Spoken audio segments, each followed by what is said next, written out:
हे मोहिते पाटील कुटुंब आमच्या पक्षातलं मोठं कुटुंब आहे आणि साहजिक आहे त्यांना अपेक्षा होती की या ठिकाणी त्यांना उमेदवारी पाहिजे होती, त्यांच्या बंधूंना उमेदवारी पाहिजे होती.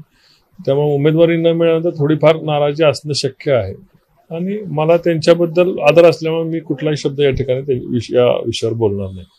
पक्ष म्हणून कुणी समजूत काढणार त्यांची दिसत नाही. पक्षाचे नेते निश्चितपणे त्यांच्या संपर्कात राहतील, त्यांची त्या ठिकाणी निश्चितपणे एक वजनदार नेतृत्व आहे, त्यांची काळजी घेतील. जर बंड त्यांनी केलं तर पुढची भूमिका कशी असणार आहे? कारण राष्ट्रवादीचा एक गट त्यांना ऑफर देतोय.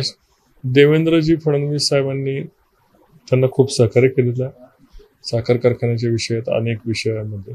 त्याचबरोबर त्यांना विधान परिषदेचे सदस्य दिले अकलूज सारख्या ठिकाणी किंवा अन्य ठिकाणी. जसे मोहिते पाटील साहेबांच्या मागण्या त्या सगळ्या देवेंद्रजींनी पूर्ण केल्या. त्यामुळे मला वाटत नाही की देवेंद्रजींची साथ ते सोडतील.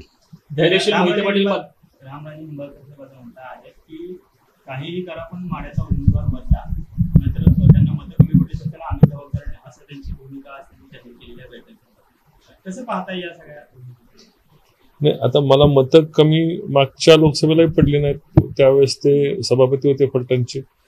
त्यामुळे फलटणची जनता रामराजेंपेक्षा माझ्यावर अधिक प्रेम करते. त्यामुळे निश्चितपणे मला मी सांगितले मताची सुनामी येणार आहे.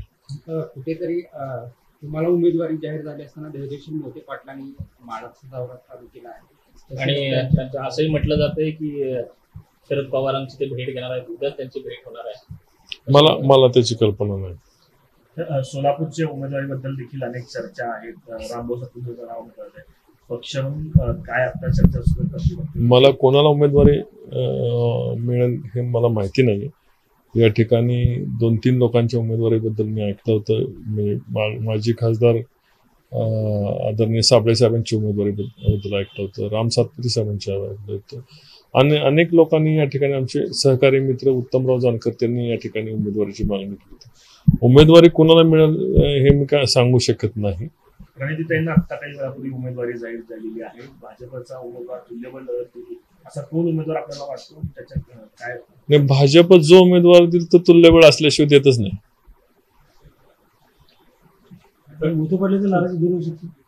मला अपेक्षा आहे की ते दूर होईल म्हणून. आता ते सांगायला मी थोडी ज्योतिषी कधीपर्यंत होईल. पक्षाने मला ज्यावेळेस मला आदेश देईल त्या दिवशी मी भेटणार आणि नाही ते फिरतील, सगळं करतील, पण ऐकतील पक्षाची. प्रणितीची उमेदवारी जाहीर झालेली आहे, काही शुभेच्छा. माझ्या प्रणितीताईंना खूप खूप शुभेच्छा. ते सोलापूर मधून उभे केलं ना त्याला. तुम्ही माड्यामध्ये आणून करताय काय? एबीपी माझा, उघडा डोळे बघा नीट.